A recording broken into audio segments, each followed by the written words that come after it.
Assalamualaikum warahmatullahi wabarakatuh.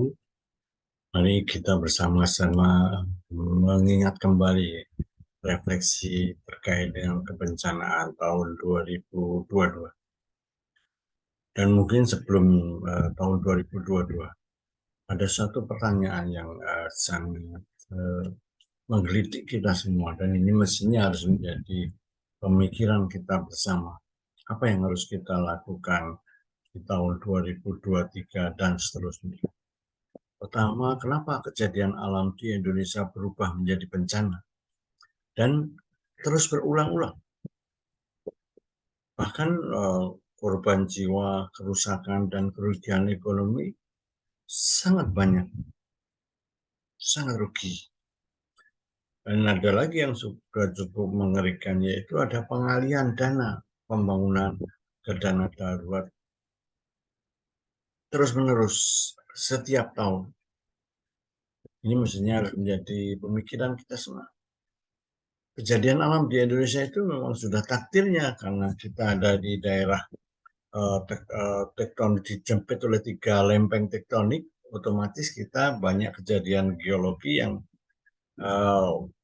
banyak terjadi di seluruh Indonesia, seperti gempa, gunung meletus, likuifaksi, tsunami, longsor, dan lain sebagainya. Dan kita juga ada di daerah kawasan tropis. Pada bulan tertentu dia banyak hujannya, banyak anginnya, dan pada bulan tertentu dia lebih banyak panasnya, dan lain sebagainya.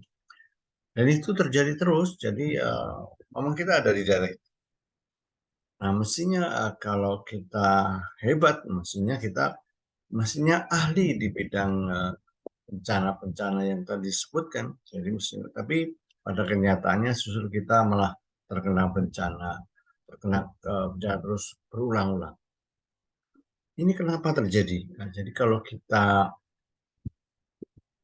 melihat kenapa kejadian berubah menjadi bencana, perhatikan ilustrasi berikut ini.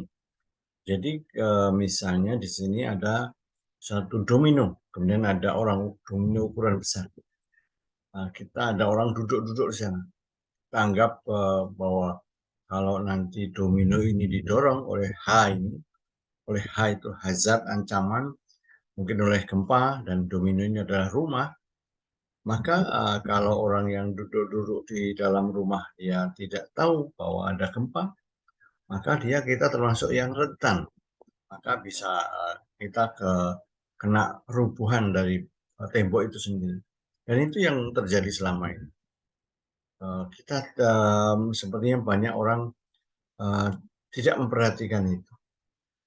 Dan kalau kita melihat, berkaca di Jepang, begitu masyarakatnya juga diajari, kalau nanti ada getaran demikian, maka kamu segera berdiri dan lari keluar, atau berlindung di bawah meja, seperti itu yang diajarkan di Jepang. Atau lebih jauh lagi, kita bisa membuat tembok tadi supaya tidak, walaupun didorong dia tidak roboh, tapi tetap kencang. Nah, jadi ada fondasinya yang diperkuat, maka kita pun akan selamat karena ini. Jadi kalau risiko bencana itu ada bila ada manusia. Nah, di sini manusia ini, masyarakat ataupun manusia ini yang ini karena tidak tahu, pertama, tidak ingin tahu, dan yang ketiga tidak mau tahu. Jadi ada 3 ini. Jadi tidak tahu, tidak ingin tahu, dan tidak mau tahu.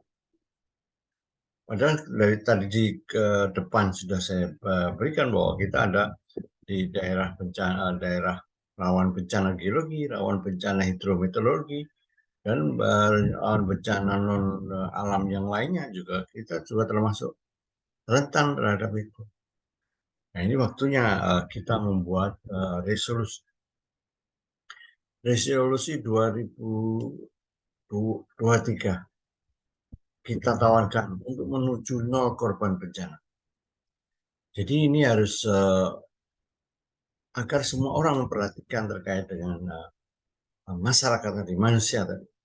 Jadi pemerintah pusat menetapkan kebijakan 0 korban bencana di seluruh Indonesia.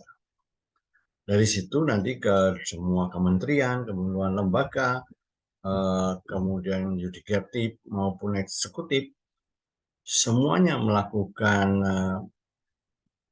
kebijakan yang sama, membuat SOP terkait dengan nol korban bencana di kementerian, lembaga, badan masing-masing. Nah, di sini khusus di bidang Kementerian Pendidikan, maka di sini ini harus dilakukan. Ada satu pendidikan yang dilakukan secara masif, sistemik, dan terstruktur, dan terpantau.